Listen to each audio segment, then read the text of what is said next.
I am continuing my reading. What I'm doing in this series is to read through the entire standard works of the Church of Jesus Christ of Latter-day Saints. This consists of the Bible, the Book of Mormon, the Doctrine and Covenants, and the Pearl of Great Price. I am reading in a chronological order of events, not according to publication or volume, so I will be skipping around a bit as I move along. We are continuing in Isaiah. This will be chapter 64. Israel prays for the second coming and for the salvation that shall then be hers. I also want to mention that this video does have a Joseph Smith translation in it.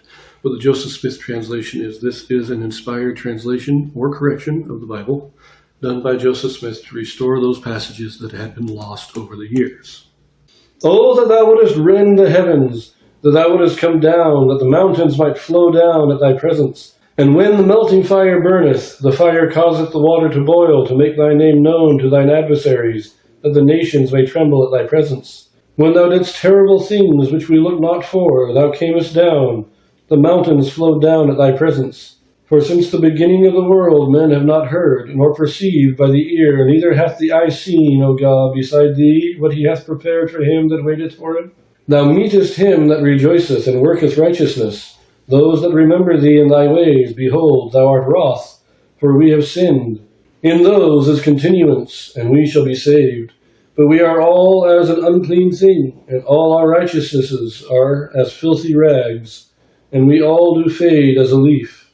And our iniquities, like the wind, have taken us away. And there is none that calleth upon thy name, that stirreth up himself to take hold of thee.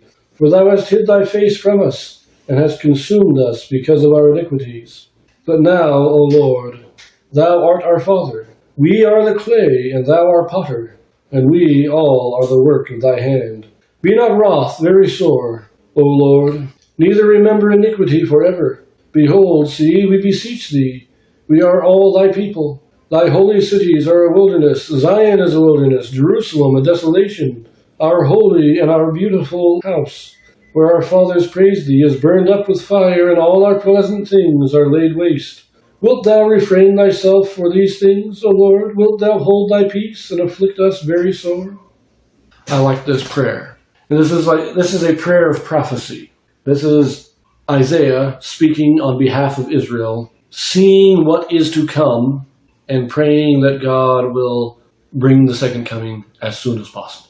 Yes, Israel has rebelled, they have left God, and because of that, God has been wroth. We've been chastised, we've been scattered.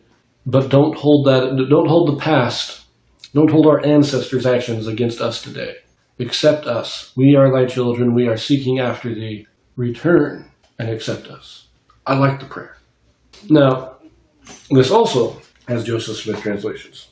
And this is in verses 5 through 7. So let us read that again in the King James. Thou meetest him that rejoiceth and worketh righteousness, those that remember thee in thy ways. Behold, thou art wroth, for we have sinned. In those is continuance, and we shall be saved. But we are all as an unclean thing, and all our righteousnesses are as filthy rags, and we all do fade as a leaf, and our iniquities like the wind have taken us away. And there is none that calleth upon thy name, and that stirreth up himself to take hold of thee. For thou hast hid thy face from us, and hast consumed us because of our iniquities. Just a moment here, is that first verse, verse 5, that's a very abrupt transition to the righteous you remember in thy ways, but then it shifts almost without warning. Thou art wroth, and then it explains why he's wroth. And this is describing the apostasy. Let's just make sure that's clear. This is describing the time of the apostasy. But anyways, let us see the Joseph Smith translation. Thou meetest him that worketh righteousness, and rejoiceth him that remembers thee in thy ways. In righteousness there is continuance, and such shall be saved. But we have sinned. We are all as an unclean thing, and all our righteousnesses are as filthy rags, and we all do fade as a leaf. And our iniquities, like the wind, have taken us away. And none calleth upon thy name, that stirreth up himself to take hold of thee. For thou hast hid thy face from us, and hast consumed us because of our iniquities. So this makes it clear that, first of all, God rewards righteousness.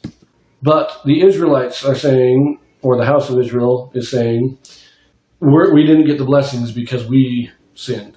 We rebelled against you. And when it says there was none that calleth upon you, is that When the captivity started, there were those who still called upon God.